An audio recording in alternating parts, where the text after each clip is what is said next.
Have you ever been in a situation where everyone around you believed one thing, but something deep in your gut screamed that they were all wrong? Have you ever had to make a choice so terrifying, so against everything logic and society told you, that it could destroy your entire life if you were mistaken? I have. And let me tell you, the moment I stood up at Margaret Chen's burial ceremony and shouted for everyone to stop, I became either the hero who saved a life or the villain who desecrated a sacred moment. The truth is, I didn't know which one I would become until it was already too late to turn back. My name doesn't matter for this story, but what matters is what I witnessed, what I did, and how a split-second decision changed everything I thought I knew about life, death, and the fragility of human existence. Margaret Chen wasn't just any billionaire. She was a force of nature, a woman who had built an empire from absolutely nothing, who had transformed industries and changed lives with her innovations in medical technology. The irony of that last part still haunts me every single day. Here was a woman whose company had developed life-saving devices, diagnostic tools that had helped millions of people around the world detect diseases early, and yet when it came to her own health, the very medical system she had helped advance had failed her in the most catastrophic way possible. I had known Margaret for 7 years before that terrible day. I wasn't part of her inner circle of wealthy friends and business associates. I was her physical therapist, someone she had hired after a skiing accident left her with chronic back pain. Over the years, our professional relationship had evolved into something resembling friendship, though I always knew there was a line I couldn't cross. She was brilliant, demanding, funny in a dry sort of way, and incredibly lonely despite being surrounded by people who wanted something from her. Every Tuesday and Friday afternoon, I would arrive at her penthouse overlooking the city, and for 90 minutes we would work on her mobility, her strength, her flexibility. But more than that, we would talk. She would tell me about her latest projects, her frustrations with board members who didn't understand her vision, her fears about aging and losing the sharpness that had made her successful. I would listen, really listen, in a way that I suspect most people in her life didn't. I wasn't there for her money or her connections. I was there because I genuinely cared about her well-being, and I think she sensed that. 3 weeks before the burial, Margaret had called me with concern in her voice, something I rarely heard from her. She described feeling unusually fatigued, having episodes of dizziness that came and went without warning, and experiencing what she called a strange heaviness in her chest that didn't feel like her usual stress-related tension. I urged her to see her doctor immediately, and she promised she would. When I arrived for our next session, she told me she had gone through a complete workup. The cardiologist had run tests. The results came back showing some minor abnormalities, but nothing that raised serious red flags according to her medical team. They attributed her symptoms to stress, overwork, and the natural effects of being a 62-year-old woman who pushed herself too hard. They prescribed some medication to help her relax, suggested she take a vacation, and sent her on her way. I remember feeling uneasy about their diagnosis, but I'm not a doctor. Who was I to question a team of renowned specialists who had access to all the latest technology and years of training? So I kept my concerns to myself and continued our sessions, watching her carefully for any changes. Then came that phone call that shattered everything. It was a Thursday evening, and I was having dinner with my sister when my phone rang. It was Margaret's assistant, James, and his voice was shaking. Margaret had collapsed during a board meeting. She had been rushed to the hospital. By the time I got there, she was in the ICU, unconscious, and the doctors were saying things that made my blood run cold. Catastrophic brain hemorrhage, massive stroke, no brain activity. The words felt surreal, like they were describing someone else, not the vibrant woman I had just seen 3 days earlier who had been laughing about a ridiculous email from a competitor. Her family arrived within hours, flying in from different parts of the world. I stayed in the waiting room, not really sure what I was doing there but unable to leave. Over the next 2 days, I watched as the family met with doctors, as decisions were made, as the reality of the situation settled over everyone like a suffocating blanket. The doctors were clear and the tests were conclusive according to them. Margaret was brain dead. There was no hope of recovery. The machines were keeping her body alive, but the person we knew was gone. Her family, devastated and overwhelmed, made the decision to remove life support. I wasn't part of those conversations. I was just the physical therapist, an outsider looking in at this tragedy unfolding. But something didn't feel right to me. Something I couldn't articulate or explain. It was just this nagging sensation in the back of my mind that kept whispering that we were missing something crucial, something important. The funeral arrangements happened quickly. Margaret had been very specific in her will about what she wanted, and her family honored those wishes. She was to be buried in a private ceremony at an exclusive cemetery where other notable figures rested. The service was scheduled for Saturday afternoon, just 5 days after her collapse. I received an invitation to attend, probably because James had included me on the list of people Margaret had valued in her life. I almost didn't go. What could I possibly contribute to this moment? But something pulled me there. Some inexplicable force that I now believe was intuition, or fate, or whatever you want to call that feeling, when the universe is trying to tell you something vitally important.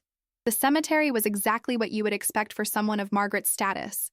Perfectly manicured grounds, towering old trees, marble headstones, and an atmosphere of solemn dignity.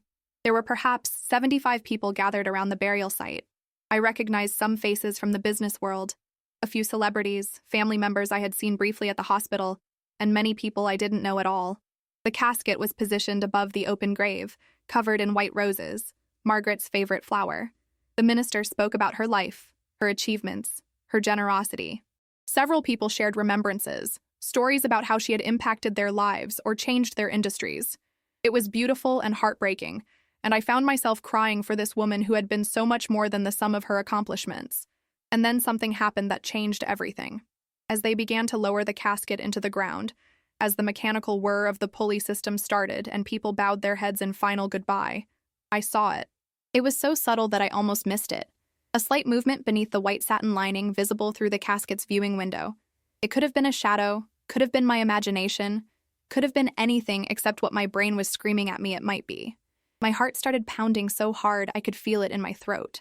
I leaned forward slightly, straining to see better, and that's when I saw it again. A barely perceptible flutter, like a small breath or a tiny muscle spasm.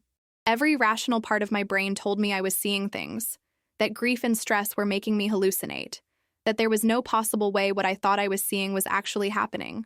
But another part of me, the part that had spent 7 years learning to read Margaret's body language and physical cues, was absolutely certain that something was wrong. Have you ever been through something similar where everyone thought someone was gone, but something told you differently? Comment below, because what happened next tested everything I believed about trust and intuition. The casket was descending slowly into the earth, inch by inch, while around me people wept quietly and held each other. I stood frozen, my mind racing through possibilities at lightning speed.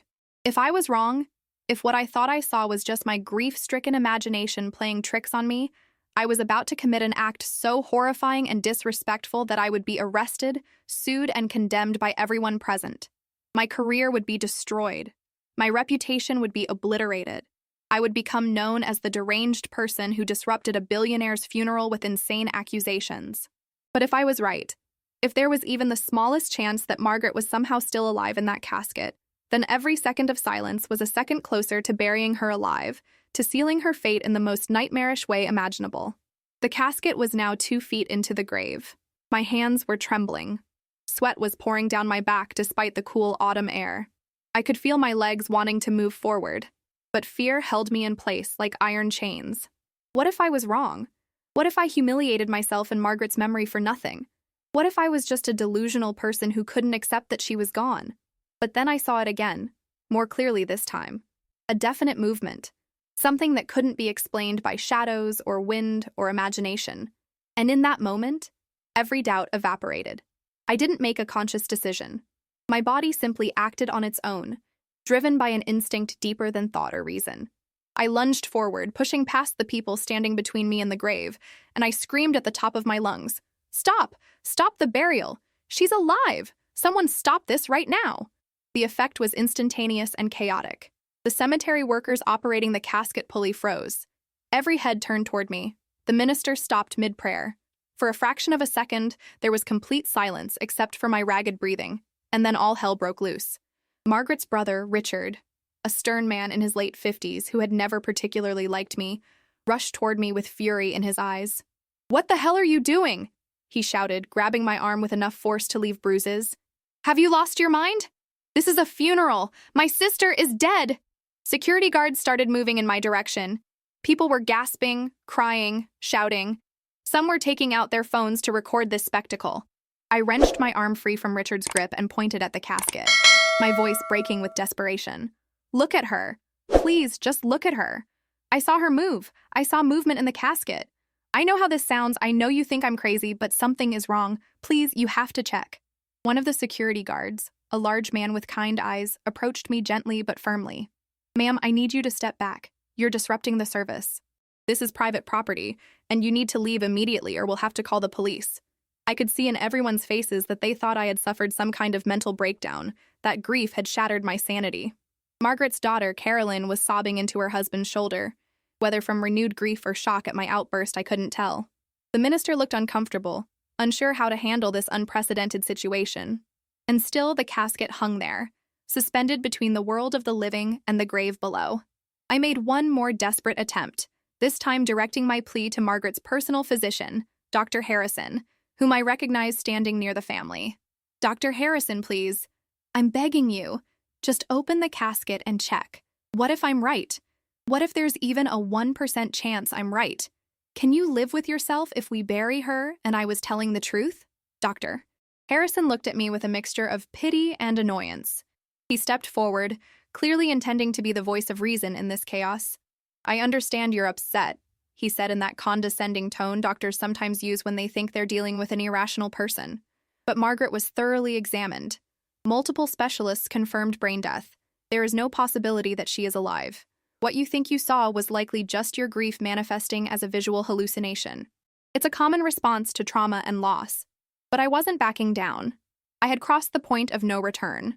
Either I was going to be proven right and save Margaret's life, or I was going to be dragged away and face the consequences of my actions. There was no middle ground anymore. Then check, I screamed, no longer caring about decorum or propriety. If you're so certain, then proving me wrong should be easy. Open the casket, verify that I'm hallucinating, and then you can have me arrested or committed or whatever you want. But if you don't check, if something happens and I was right, every single person here will have to live with the knowledge that we buried her alive. My words hung in the air like a challenge. I could see the calculation happening in people's minds. The logistics of proving a crazy person wrong versus the infinitesimal possibility that maybe, just maybe, there was something to my claims. Richard was on his phone, presumably calling the police. Caroline was still crying. The other mourners were whispering to each other, some angry, some curious, all uncomfortable. And then Dr. Harrison made a decision that would change everything. Perhaps it was the certainty in my voice despite the insanity of my claims. Perhaps it was a tiny seed of doubt that my passionate plea had planted in his mind. Perhaps he simply wanted to shut me up quickly and get back to the service. Whatever his motivation, he turned to the cemetery workers and said something that made my heart leap.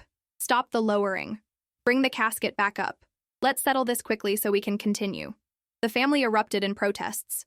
Richard was shouting that this was a desecration, that I should be arrested immediately, that Dr. Harrison was enabling a disturbed person. But the doctor held up his hand and spoke with authority. It will take 2 minutes to open the casket, verify that she's deceased as we all know she is, and then we can proceed. I'll take responsibility for this decision. The casket began rising back up, and I felt like I might pass out from the adrenaline coursing through my body. Dr. Harrison approached the casket with one of his colleagues who had been in attendance. They carefully opened the lid, and I held my breath as they leaned in to examine Margaret. The seconds that passed felt like hours. I watched Dr. Harrison's face change from certainty to confusion, from confusion to shock, from shock to urgent alarm. His colleague grabbed his arm and said something I couldn't hear. And then Dr. Harrison's voice cut through the murmuring crowd with words that vindicated my desperate actions and revealed a horrifying truth. Oh my God. She has a pulse. She's alive. This woman is alive. Call an ambulance immediately. Get emergency medical services here right now. The cemetery erupted into pandemonium. People were screaming, crying, pushing forward to see.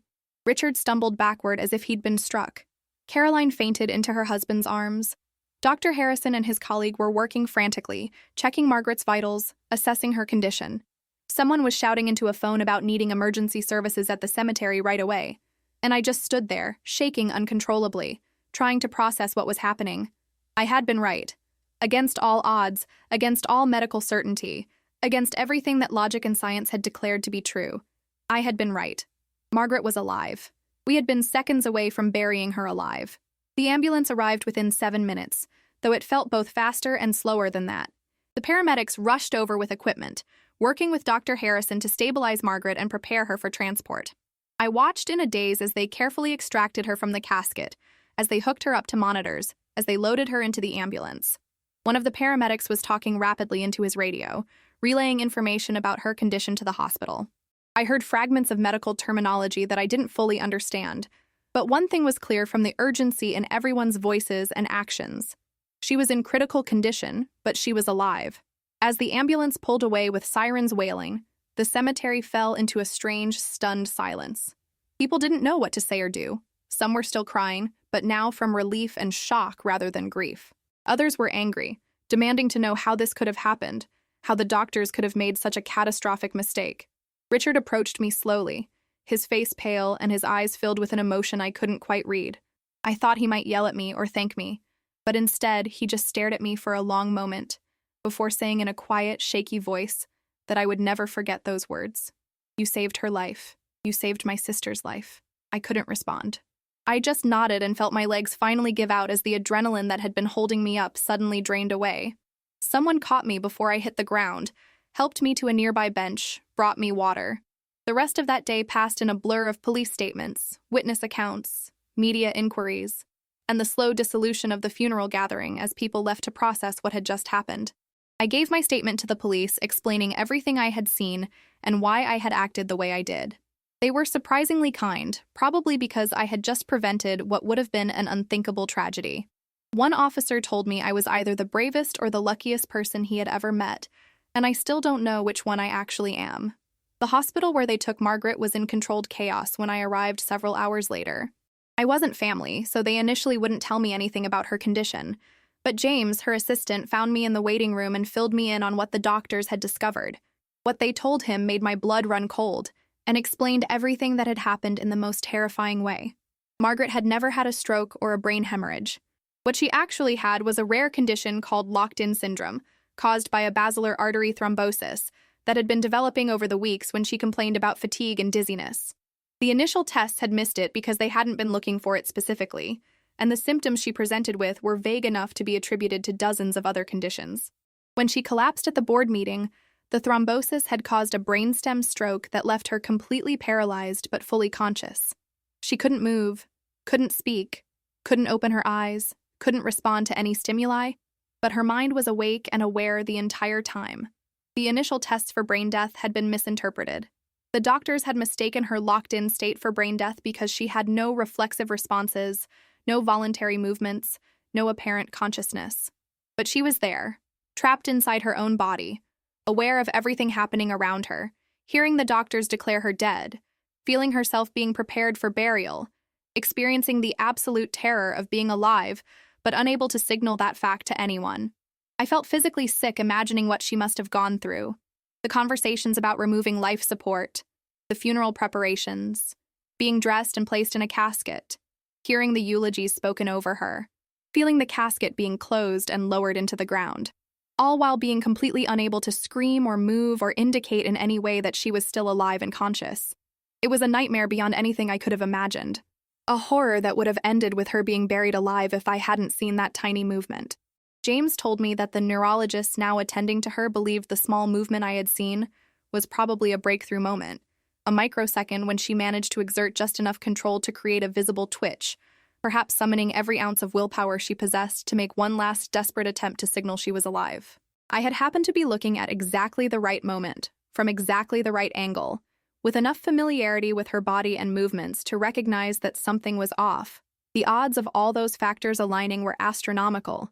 If I had looked away for even a second, if I had been standing a few feet to the left or right, if I hadn't known her body language as well as I did from years of physical therapy sessions, I would have missed it. She would have been buried, and she would have either suffocated in that casket or died from her untreated condition while fully conscious and aware of her fate. The thought still gives me nightmares. Over the following days, Margaret remained in the ICU while doctors worked to treat the basilar artery thrombosis and address the locked-in syndrome. I wasn't allowed to visit her initially because I wasn't family, but Caroline pulled strings to get me access, telling the hospital staff that I was the person who had saved her mother's life and deserved to see her. When I finally walked into that ICU room and saw Margaret lying there connected to various monitors and machines, I didn't know what to say or do. She couldn't respond, couldn't acknowledge my presence in any visible way. But I pulled a chair close to her bed and I talked to her anyway. I told her about what had happened at the cemetery, about how I had seen the movement and couldn't ignore it, about the chaos that followed. I told her that the doctors now understood her real condition and were treating it aggressively. I told her that everyone was fighting for her recovery, and I told her that I was sorry, so incredibly sorry, that she had gone through such an unimaginable ordeal. I don't know if she could hear me or understand me, but I needed to say those things anyway. The neurologist assigned to her case, Dr. Patel, was a brilliant woman who specialized in rare neurological conditions. She explained to the family and to me that locked-in syndrome has varying degrees of severity and recovery possibilities. Some patients remain locked in for life, others gradually regain some movement and communication abilities. A small percentage make significant recoveries. There was no way to predict which path Margaret would take, but Dr. Patel was cautiously optimistic because they had caught the underlying cause and could now treat it properly. The media storm that erupted around the story was intense and overwhelming. News outlets worldwide picked up the story of the billionaire who was almost buried alive and the physical therapist who saved her at the last moment. I was labeled a hero, though I didn't feel like one.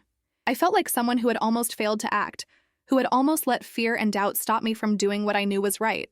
Reporters camped outside my apartment. My phone rang constantly with interview requests. Social media exploded with commentary, with people debating medical ethics, brain death protocols, and the horrifying possibility that other cases like this might have gone undetected. The hospital where Margaret had initially been treated launched an investigation into how such a catastrophic misdiagnosis could have occurred. Several doctors were suspended pending review. Medical boards got involved. Lawsuits were filed. The entire incident sparked a nationwide conversation about the protocols used to determine brain death and whether there needed to be more safeguards in place to prevent similar tragedies. But through all of that noise and chaos and media attention, my focus remained on Margaret and her recovery. I visited her every day that I was allowed, sitting by her bed and talking to her about anything and everything. I told her about the news coverage, about the investigations, about the changes being implemented in medical protocols. I told her about my day, about the weather, about a funny thing that happened at the grocery store. I treated her like the conscious, intelligent person I knew she was, not like an unresponsive patient. And slowly, incrementally, she began to show signs of improvement. 6 weeks after the interrupted burial, she managed to blink her eyes in response to questions. It was the first clear communication she had been able to make, and the entire medical team celebrated it as a breakthrough. From there, the progress came in tiny steps. A finger twitch, a slight movement of her head, the ability to track objects with her eyes. Each small victory felt monumental. Dr. Patel explained that the treatment for her basilar artery thrombosis had been successful, and the brain tissue that hadn't been permanently damaged was slowly beginning to recover function. It would be a long road, potentially years of intensive therapy, but there was real hope that Margaret would regain significant abilities. 3 months after that terrible day at the cemetery, Margaret was transferred to a specialized rehabilitation facility. By this point, she had regained enough movement to use a communication device with her eyes, allowing her to spell out messages letter by letter. The first message she spelled out when I visited her was simple, but it destroyed me emotionally. Thank you for seeing me, for not looking away, for being brave enough to trust yourself. I sat there holding her hand, tears streaming down my face, and told her that I was just grateful I had been paying attention at the right moment. She spelled out another message then, one that I have thought about every day since. You didn't just save my life. You saw me when everyone else had already said goodbye. That's the greatest gift you could have given me. Over the following months, Margaret's recovery continued to progress. She regained more movement, first in her facial muscles, then gradually in her arms and hands. Speech was harder and took longer, but eventually she could form words, though her voice was weak and required tremendous effort. The physical therapy regimen was grueling, hours every day of working to retrain her brain and muscles to work together again. I was there for many of those sessions, no longer as her therapist but as her friend. We never talked about the payment or professional boundaries anymore. This experience had forged a connection between us that transcended any normal relationship category. During one of our sessions about 6 months into her recovery, Margaret told me the full story of what she had experienced.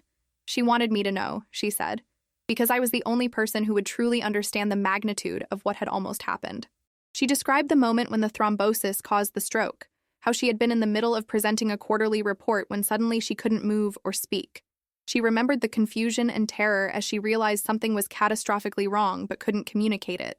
She recalled the medical examinations, hearing the doctors discuss her case, listening as they concluded she was brain dead.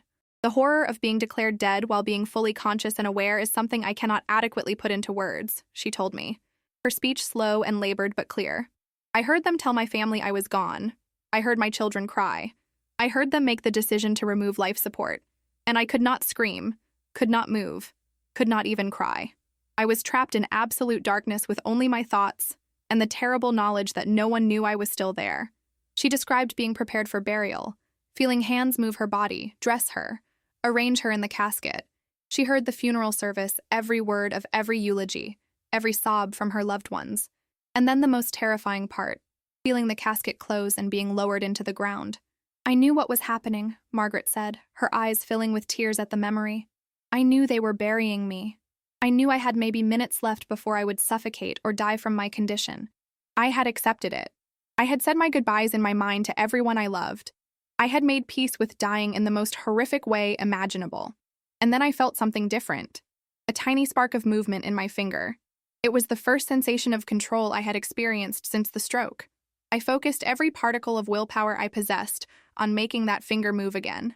I don't know if I succeeded. I don't know if what you saw was that finger or something else. But whatever it was, you saw it. You saw me.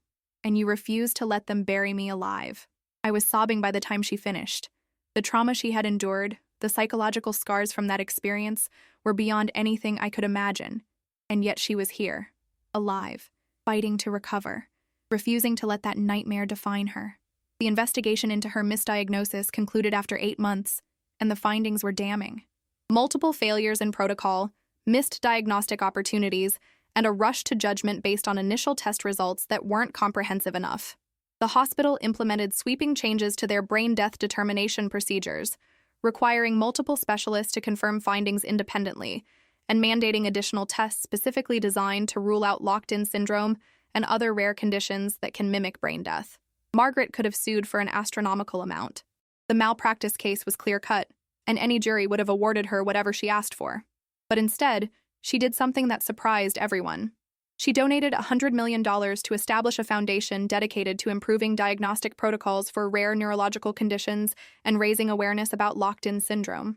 She wanted to ensure that what happened to her would be less likely to happen to others. By the 1-year anniversary of the interrupted burial, Margaret had made remarkable progress. She could walk with assistance, could speak in full sentences though her voice remained somewhat weak, and had regained most of the cognitive sharpness that had made her such a formidable businesswoman.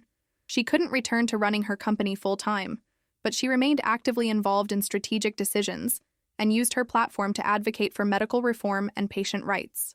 Our friendship had deepened into something I treasure more than I can express. She often told me that I had given her a second chance at life, but I always felt like she had given me something equally valuable.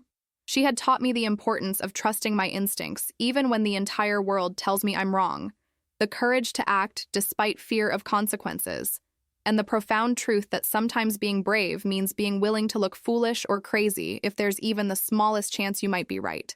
The psychological impact of her experience was significant, and Margaret worked with therapists to process the trauma of what she had endured.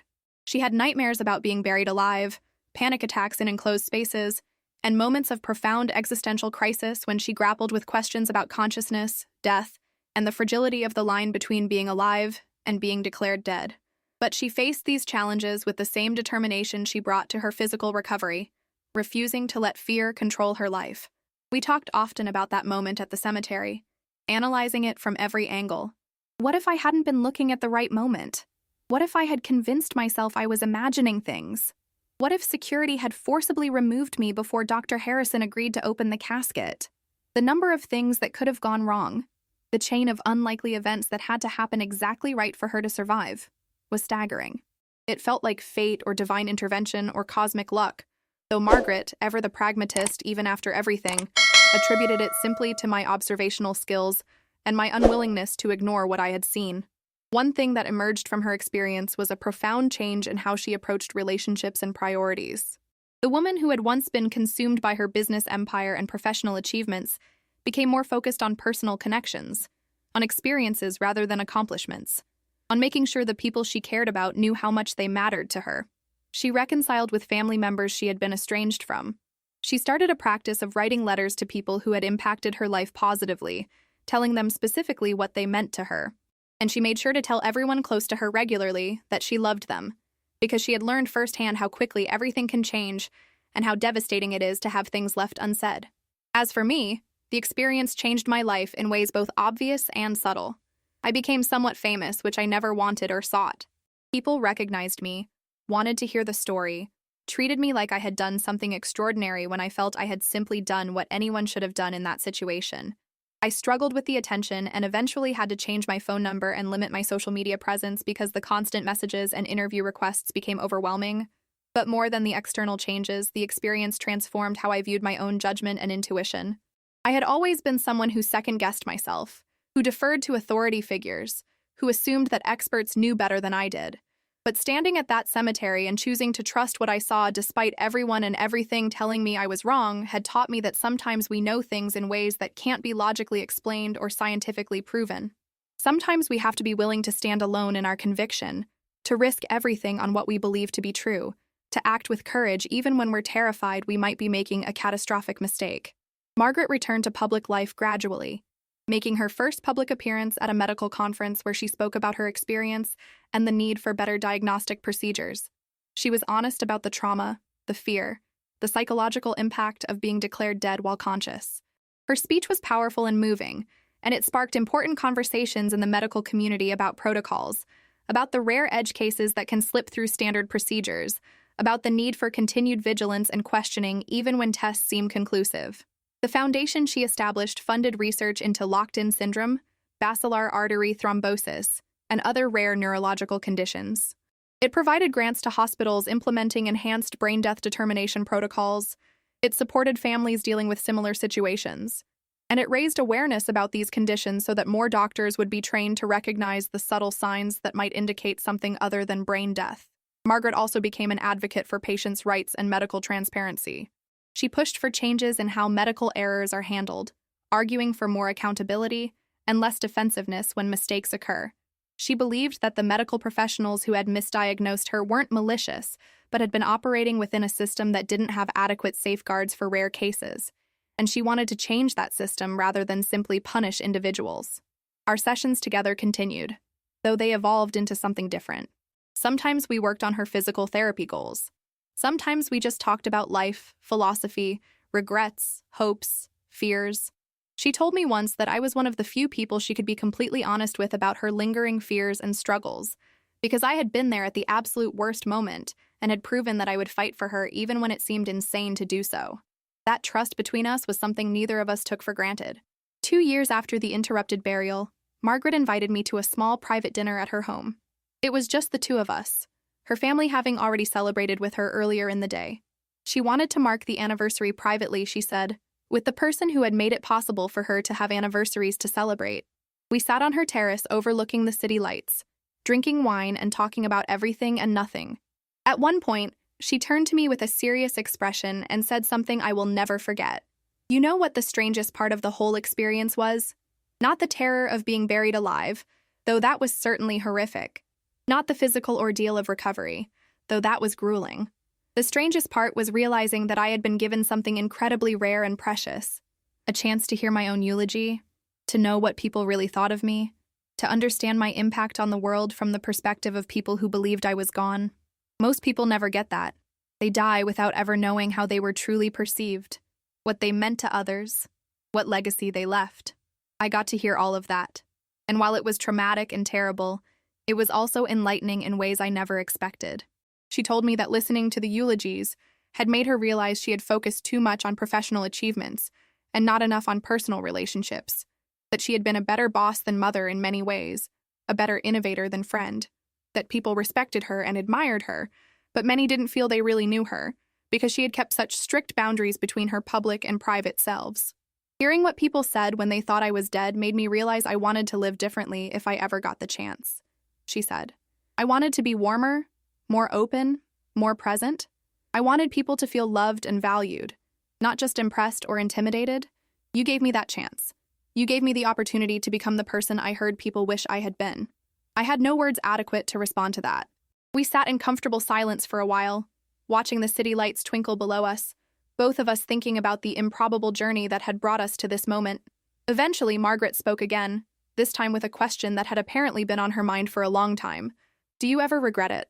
Interrupting the burial, I mean. Your life changed dramatically because of that decision. You lost your privacy, got thrust into the spotlight, had to deal with media scrutiny and public attention. If you could go back knowing everything you know now about the consequences, would you still do it? I didn't even have to think about my answer. In a heartbeat. Without question. Every single time. She smiled at that. A real, genuine smile that reached her eyes. Good. Because I thank God every single day that you were brave enough and crazy enough to trust what you saw. The conversation eventually turned to lighter topics, but that question stayed with me long after the evening ended. Would I do it again? Yes, absolutely. But I also thought about all the times in life when we see something wrong, know something is off, feel that intuitive pull to act, and we talk ourselves out of it.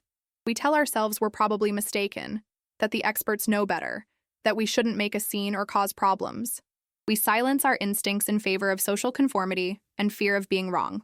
And sometimes that's fine. Sometimes our instincts are wrong and acting on them would cause unnecessary harm or embarrassment. But sometimes our instincts are the only thing standing between tragedy and intervention. Sometimes that voice inside us that says something is wrong deserves to be listened to, even when we can't rationally explain why we feel that way. The media interest in our story eventually died down, as media interest always does when the next big story comes along. But the impact of what happened continued to ripple outward in ways both visible and invisible. Medical students studied Margaret's case in their classes. Hospitals revised their protocols. Families of other locked-in syndrome patients reached out to thank us for raising awareness of the condition. And Margaret and I continued our friendship, two people bound together by an experience that neither of us would ever forget, and both of us were profoundly grateful had ended the way it did, rather than the way it almost did. I still sometimes wake up from nightmares about that day. In my dreams, I look away at the crucial moment. I convince myself I'm imagining things. Security drags me away before anyone checks. The casket disappears into the ground with Margaret still alive inside it. I wake up gasping and sweating, and I have to remind myself that it didn't happen that way, that I did see the movement, that I did act, that Margaret is alive and recovering and living the second chance she was given.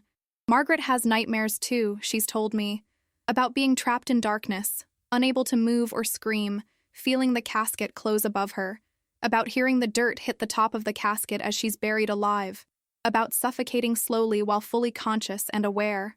We've talked about trauma and how it lingers, how surviving something horrific doesn't mean you emerge unscathed. But we've also talked about resilience and growth, and how facing our worst nightmares and surviving can teach us things about ourselves we never knew before. 3 years after the interrupted burial, Margaret achieved something her doctors had initially thought impossible. She walked without assistance for the first time, completing a full lap around her garden under her own power. It was a private moment with just her family and me present, and when she completed that lap and turned to look at us with tears of triumph streaming down her face, there wasn't a dry eye among any of us. Every step she took was a victory over the condition that had nearly killed her, over the misdiagnosis that had nearly buried her alive, over the trauma that could have broken her spirit. She was living proof that recovery is possible, that second chances are real, that the human spirit is more resilient than we often give it credit for. The foundation she established has funded research that led to new diagnostic tools for detecting locked-in syndrome and other rare conditions. Lives have been saved because of the work her foundation supports. Medical protocols have been improved. Awareness has been raised. Good has come from the nightmare she endured, which is something she takes pride in even as she continues to process the psychological scars of her experience. As for our friendship, it has become one of the most important relationships in both our lives. We talk or see each other several times a week. We've taken trips together, celebrated holidays together, supported each other through challenges and changes. She calls me her guardian angel, though I always tell her I was just someone who paid attention at the right moment. She disagrees, insisting that seeing something and acting on it despite overwhelming opposition are two very different things, and that the second part required courage she will always be grateful for. Sometimes I think about all the tiny decisions and circumstances that led to that moment at the cemetery. If Margaret hadn't hired me as her physical therapist 7 years earlier, if I hadn't developed the habit of closely observing her physical cues and movements, if I hadn't been looking at the casket at that exact second, if the lighting had been different, if I had been standing in a different position, if I had allowed fear to silence my instincts, any one of those things being different, and Margaret would have been buried alive.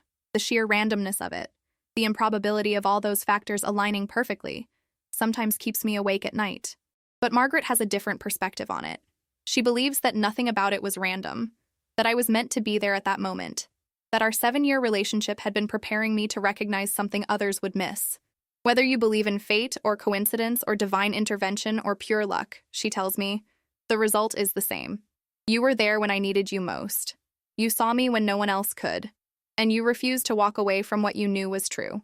That's what matters. I've learned so much from this experience and from Margaret's response to it. I've learned that trusting yourself sometimes means standing alone against the crowd. I've learned that courage isn't the absence of fear, but the choice to act despite fear. I've learned that second chances are precious and should never be taken for granted. I've learned that the line between life and death can be thinner and more complicated than we realize.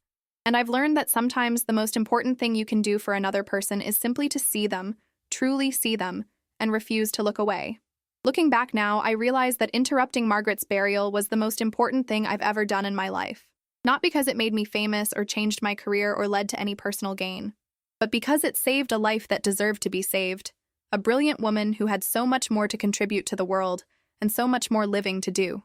She uses her second chance well, advocating for change, supporting research, building deeper relationships with her loved ones, and living with an appreciation for each day that most people can't truly understand unless they've faced their own mortality in such an immediate and terrifying way. As I write this now, Margaret is planning her next major initiative through her foundation, a global conference on rare neurological conditions and diagnostic protocols. She's also writing a book about her experience, hoping that sharing her story in depth will help others who might face similar situations and will educate medical professionals about the importance of thorough testing and the dangers of rushing to judgment, even when initial findings seem conclusive. And me? I'm still processing everything that happened and everything I learned. I'm working on trusting my instincts more, on being willing to speak up when something feels wrong even if I can't logically explain why. I'm trying to live with more courage and less fear of what others might think. And I'm grateful every single day that I was brave enough or crazy enough or lucky enough to interrupt that burial and trust what I saw. The question I'm asked most often when people learn about this story is whether I would do it again, knowing all the chaos and consequences that followed. And my answer is always the same, in a heartbeat, without hesitation, every single time. Because some things are worth risking everything for, and a human life is absolutely one of those things. Have you ever had to make a decision where you stood completely alone in your conviction, where everyone thought you were wrong, but you knew deep in your soul that you had to act anyway? Have you ever trusted your instincts in the face of overwhelming opposition? I'd love to hear your stories in the comments below, because I think we all have moments where we're called to be brave, to trust ourselves, to act despite our fears. This experience taught me that understanding the importance of listening to that inner voice, that intuition that tells us something is wrong or right, can literally mean the difference between life and death. It taught me that second chances are real, but they often require someone to fight for them, to refuse to accept the convenient narrative when their gut tells them there's more to the story. And it taught me that the most profound connections we form with other people often come from moments of crisis, from times when we show up for each other in ways that transcend normal social boundaries and expectations. If this story touched you in any way, if it made you think about the power of trusting yourself and the importance of paying attention and acting on what you observe, even when it seems crazy, please leave a like on this video. Your support helps share this message with more people. And maybe, just maybe, it might inspire someone else to trust their instincts in a crucial moment. And if you want to hear more incredible true stories like this one, stories about courage, survival, second chances, and the extraordinary things that can happen in ordinary lives, please subscribe to I Live to Tell and hit that notification bell so you never miss a new story. The stories we share here are about real people facing real challenges and finding strength they didn't know they had. They're about the moments that change us, the decisions that define us, and the experiences that remind us what it means to be human. Thank you for taking the time to hear Margaret's story and mine. Thank you for listening to this tale of how one moment of instinctive action prevented an unthinkable tragedy. And remember, trust yourself. Pay attention. Don't look away when something feels wrong, because you might be the only person who can see what everyone else is missing, and your willingness to act on that could save a life. Comment below and let me know what you thought of this story. Whether you've ever experienced something that challenged everything you thought you knew, and how you found the courage to trust yourself when the entire world seemed to be telling you that you were wrong. I read every comment and I love hearing from you. Your stories matter, your experiences matter, and sharing them helps all of us understand that we're not alone in facing these impossible choices and terrifying moments. Until next time, take care of yourself and each other, pay attention to the people around you, and never underestimate the power of trusting your instincts and being willing to stand up for what you believe is right, even when it terrifies you to do so.